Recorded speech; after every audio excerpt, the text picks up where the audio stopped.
Ya. Assalamualaikum, selamat pagi sobat muda, para social entrepreneur dan penggerak gerakan masyarakat menilai. Serial obrolan bersama Wellbeing Institute kali ini kita akan ambil tema dengan spesifik yang sangat menarik untuk kita bicarakan kali ini, yaitu tukang insinyur mengukur kebenaran. Sebelum jauh kita melakukan kajian dan telaah bagaimana mengukur kebenaran, ada baiknya kami akan berikan sedikit ilustrasi apa dan mengapa dan siapa saja yang ada di Wellbeing Institute. Wellbeing Institute ini pada dasarnya adalah satu bentuk kajian yang mengkhususkan diri mengenai satu cara untuk mengukur kebenaran. Secara tidak langsung ini adalah satu upaya kami bertiga, yaitu saya sendiri, Jadi Suryadi, dan kolega kami yaitu Dr. Muhammad Zulilmi dari Aceh dan Dr. Cecep Sudrajat dari Bekasi. Kami bertiga berjuang untuk melakukan interpretasi, melakukan satu pendekatan dengan perspektif yang kami miliki untuk mengukur kebenaran. Bagaimana kita bisa mengukur kebenaran, terutama dalam era demokrasi dan masyarakat modern majmuk seperti kondisi sekarang ini. Itulah yang akan kita upayakan dalam berbagai macam kajian yang akan kita lakukan di dalam Wellbeing Institute. Pada saat ini, kalau kita mau secara jujur mengatakan bagaimana bentuk kebenaran itu, tentu setiap orang mempunyai versinya masing-masing. Ada satu pertanyaan kecil yang mungkin kita bisa luangkan waktu untuk sedikit berpikir. Pertanyaan kecil ini mungkin keluar dari siapa saja yang bisa diketengahkan. Misalnya begini, siapa presiden yang lebih baik di antara Gus Dur, Megawati, SBY, atau Jokowi? Ketika kita dikasih pilihan yang demikian, maka banyak alternatif yang menjawab dengan berbagai macam perspektifnya. Tapi bagi kami sebetulnya ingin mengintroduksi bahwa nilai kebenaran, kebaikan, atau membandingkan antara kualitas presiden yang satu dengan yang lainnya akan sulit rasanya untuk bisa kita dapatkan satu kesimpulan yang secara umum, secara general semua masyarakat Indonesia memahaminya. Sebagian orang bilang Gus Dur, sebagian orang bilang Megawati, sebagian orang bilang SBY, atau sebagian orang lagi bilang Jokowi. Tapi bagi kajian keilmuan yang ingin mendapatkan kebenaran objektif, harusnya memang ada ukuran penilaian yang disepakati bersama sebagai referensi. Kita mau menilai presiden kita bagus atau tidak bagusnya, mari kita ukur. Seluruh rakyat Indonesia yang mengukur. Walaupun orangnya berbeda yang mengukur masa Gus Dur dan masa Jokowi saat ini, tapi objektivitas penilaian itu bisa digunakan sebagai acuan. Lalu pertanyaan yang sedikit juga kita bisa tanyakan pada diri kita sendiri. Kalau kita bertanya, apakah saya dulu waktu sekolah dengan anak saya yang sekarang lagi sekolah, bagus mana? Pinteran mana? Kita bisa mendapatkan itu dengan mudah karena kita masih punya file, kita punya raport sekolah, anak kita juga punya raport sekolah. Dalam hal ini mungkin secara sepintas dan cepat sekali kita bisa memberikan jawaban.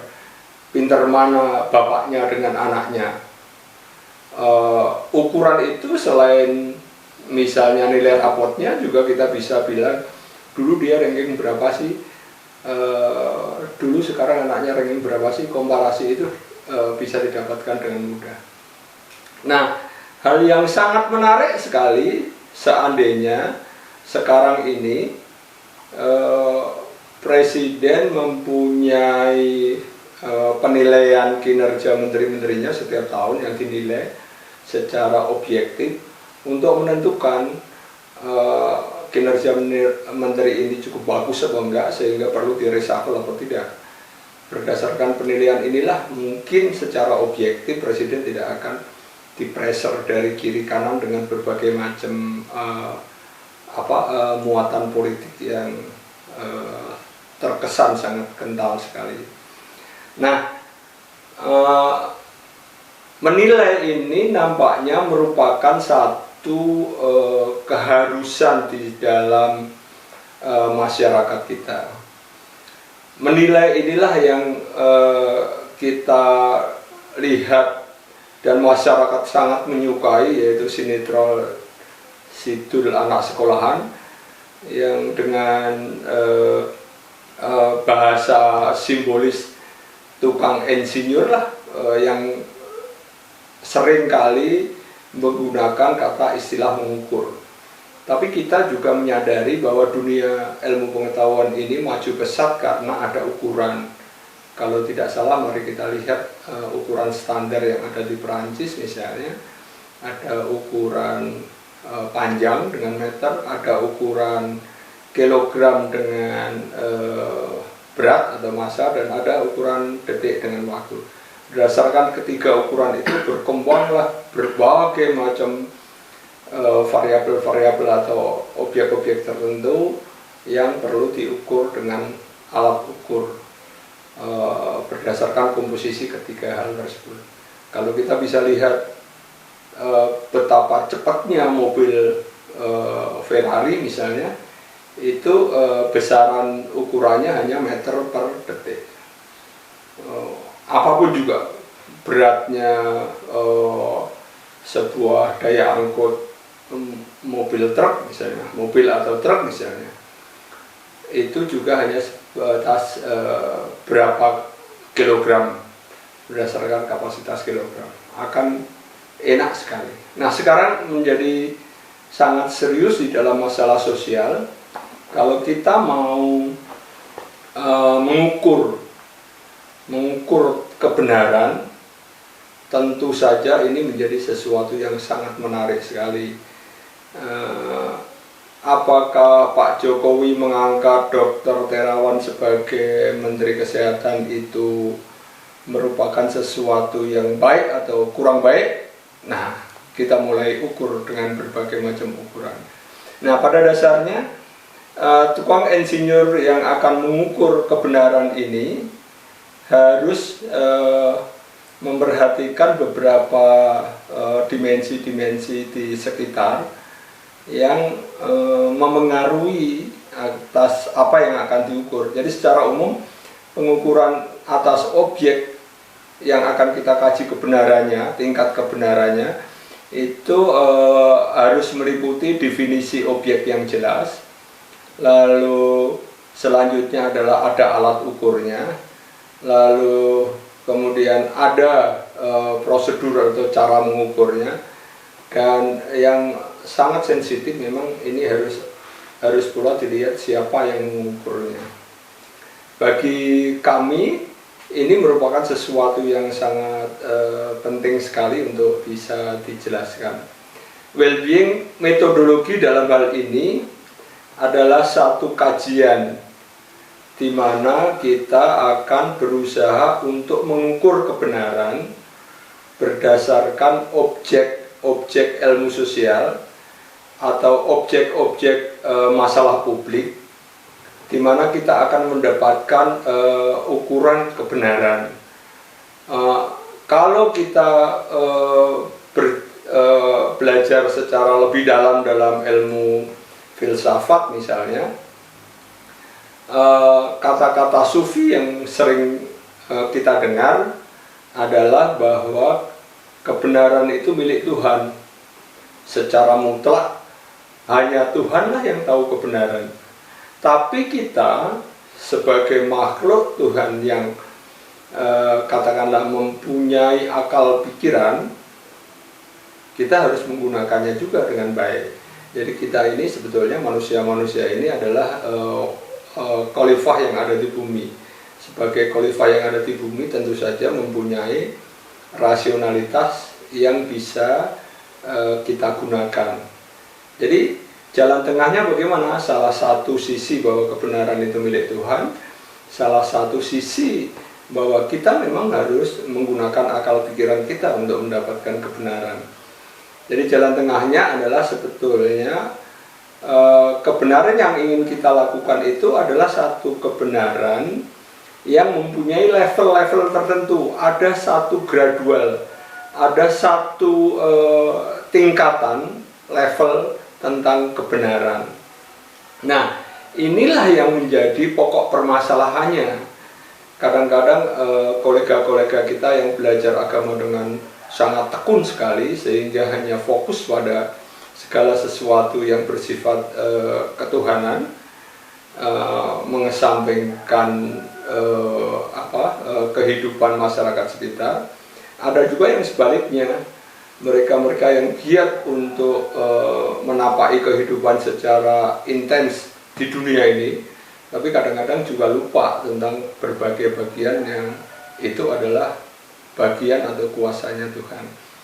Nah, dalam hal ini mengukur kebenaran, atau lebih tepatnya adalah mengukur tingkat kebenaran dalam objek tertentu. Objek tertentu ini bisa menjadi objek masalah publik, menjadi sangat serius untuk kita tekuni agar bisa memberi manfaat yang lebih baik kepada siapa? Kepada masyarakat. Nah, tentu saja harus ada alat yang digunakan untuk mengukurnya. Persoalannya sekarang alatnya itu seperti apa? Alat inilah yang kita akan diskusikan dengan berbagai macam pihak. Apakah Anda bisa memberikan masukan alat apa sebetulnya yang digunakan untuk mengukur kebenaran? Dari dimensi kami yang sebagian besar memang beragama Islam, dan cara berpikir kami dimulai dengan belajar muamalah yang baik, artinya belajar agama Islam yang baik. Kami sebetulnya merefer pada satu kajian usul fikih. Jadi kebenaran itu yang mutlak, urut-urutannya harus berdasarkan satu Al-Quran, dua hadis, tiga ijma, keempat qiyas, kelima, keenam, dan seterusnya, hingga suatu saat ada kebenaran itu yang harus didasarkan pada yang namanya maslahah mursalah. Artinya apa? Kebenaran itu didasarkan pada ukuran kemaslahatan atau ukuran kemanfaatan atas objek yang kita ukur itu pada masyarakat.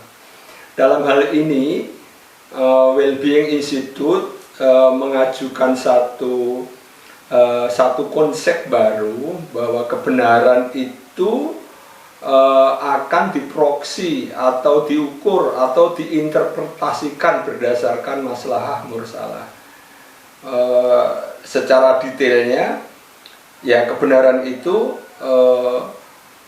mempunyai level tinggi bila mana ukuran kemaslahatan bagi masyarakatnya juga tinggi. Kebenaran itu mempunyai level rendah kalau ukuran kemaslahatannya rendah. Kembali lagi soal kenapa mesti perlu diukur. Berbagai kalangan ngukur capek, ngukur sulit, ngukur susah. Memang ya, tapi perlu kita ingat bahwa ini ada satu premis atau semacam statement yang sudah dibuktikan kebenarannya, bahwa kalau Anda bisa mengukur, maka Anda mengetahui lebih baik.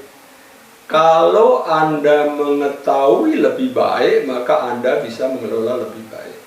Kalau Anda mengelola lebih baik, maka Anda akan mencapai tujuan lebih mudah.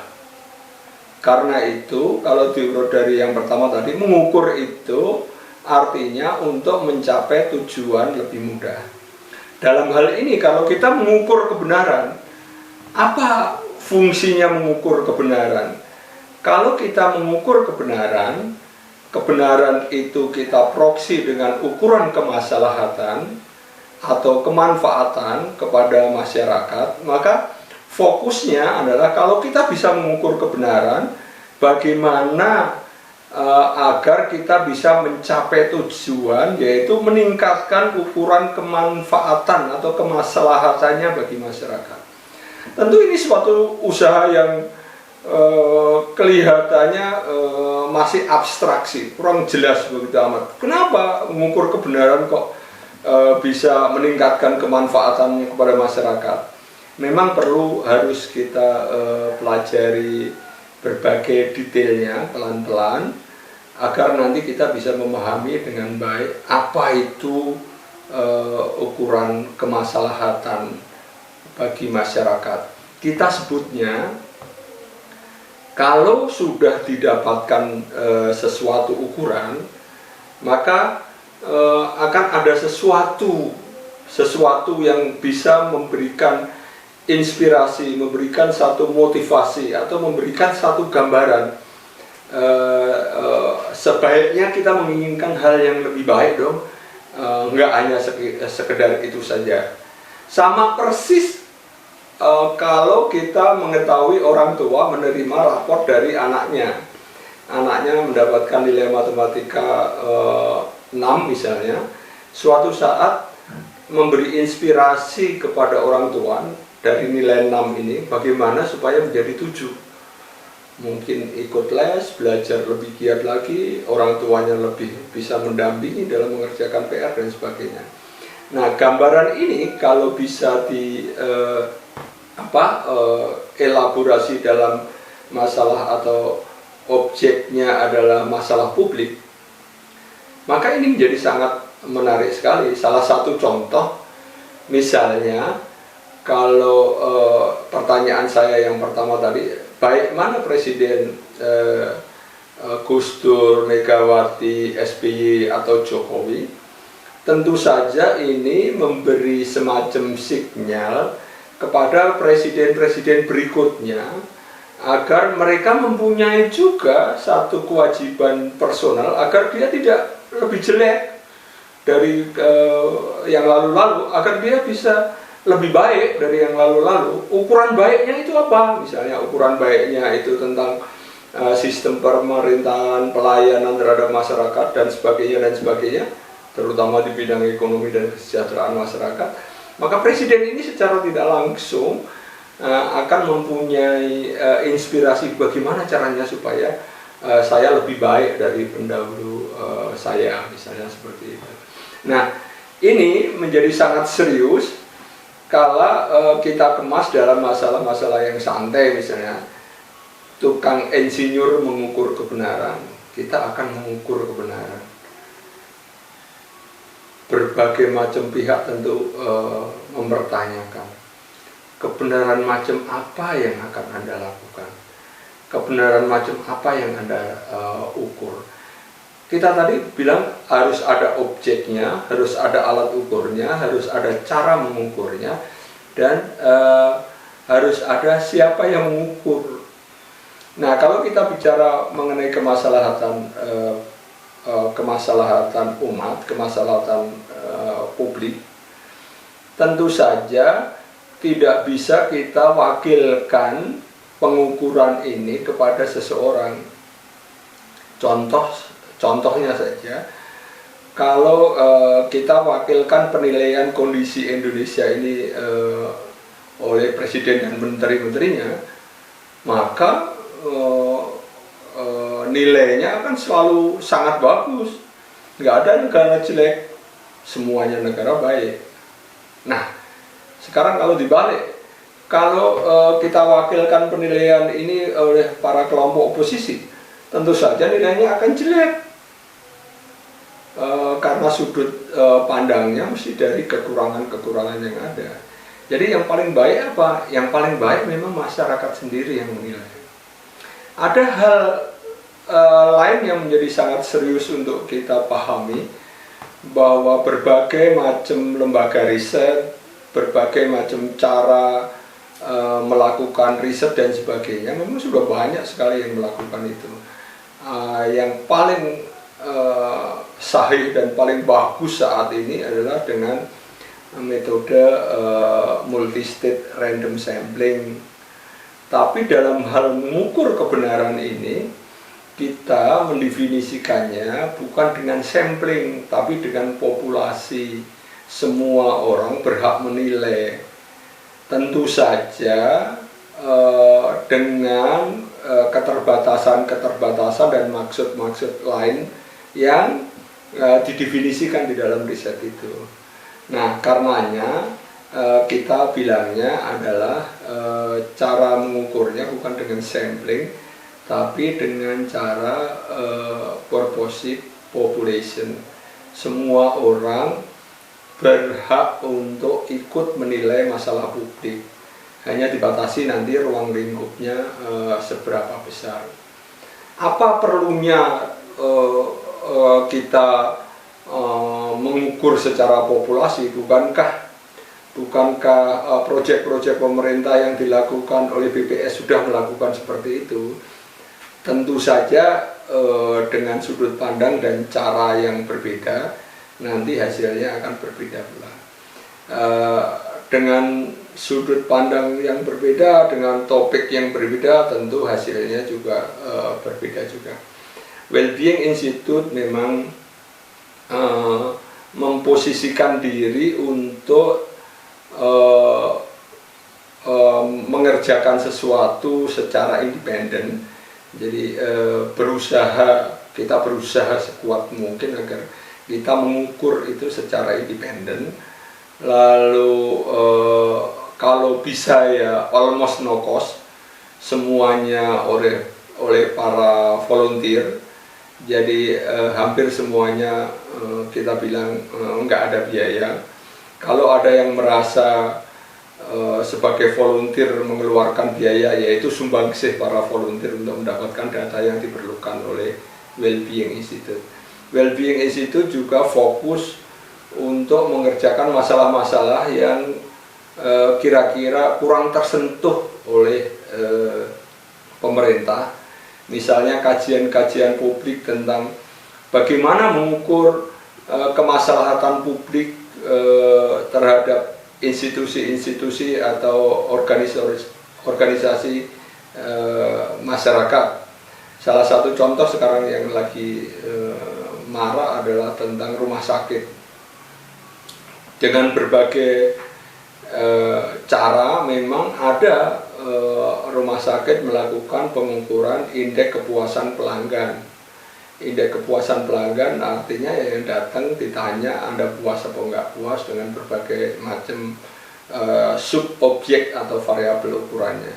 Tapi bagi Wellbeing Institute bukan mengukur kepuasan pelanggan, tapi kita mengukurnya adalah seberapa besar nilai ukuran kemaslahatan publik atas rumah sakit itu. Jadi sebetulnya yang kita nilai bukan orang yang datang puas atau enggak puas, tapi seberapa penting, seberapa besar bermanfaat rumah sakit itu kepada masyarakat.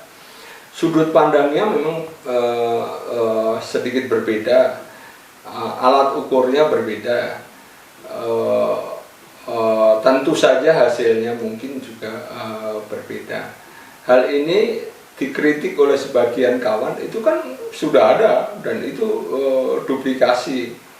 Kami bilangnya, kami yang ada di Wellbeing Institute tidak berusaha berjuang melakukan duplikasi, enggak. Kami melakukan dengan sudut pandang kami yang berbeda. Perkara hasilnya nanti ada berbeda dan kami berharap ini merupakan pendamping atau sekedar ini loh supporting pengukuran versi Wellbeing Institute. Wellbeing Institute akhirnya menyadari bahwa karena yang menilai ini masyarakat, harus ada satu gerakan dari masyarakat itu untuk berani untuk menilai. Jadi orang kalau tidak berani menilai, kita masih ingat di zaman-zaman Orde Baru, menilai pemerintah sedikit jelek, lalu seminggu kemudian hilang. Hal semacam ini tentu saja menakutkan bagi para orang-orang yang ingin menilai kuesioner yang akan kami sajikan. Nah, kami berjuang agar data pribadi itu tidak akan tampil atau tampak dalam penilaian. Akhirnya kami berusaha untuk berjuang memperkenalkan Wellbeing Institute secara berseri. Kita akan kemas nanti dengan beberapa kawan untuk mengobrolkan pada topik-topik tertentu. Tapi esensinya adalah bagaimana kita bisa mendefinisikan lalu mengukur kebenaran berdasarkan indeks kemaslahatan publik. Indeks kemaslahatan publik itu berguna atau tidak berguna? Kami yakini berguna. Dan kami akan yakini untuk bisa dilakukan di seluruh wilayah Indonesia, kalau bisa di seluruh provinsi dan di seluruh kabupaten kota di Indonesia. Ini adalah kerja besar sekali, kami nggak bisa bekerja sendirian. Bagi para pemirsa yang sempat melihat YouTube ini, hubungi kami, apakah Anda tertarik untuk menjadi agen-agen atau narasumber kami di garis depan untuk di daerahnya masing-masing. Kami akan kelola bersama-sama bagaimana mengukur indeks kemaslahatan publik atas masalah publik apa saja di daerah Anda. Demikian saya sampaikan, terima kasih atas perhatiannya. Wassalamualaikum warahmatullahi wabarakatuh.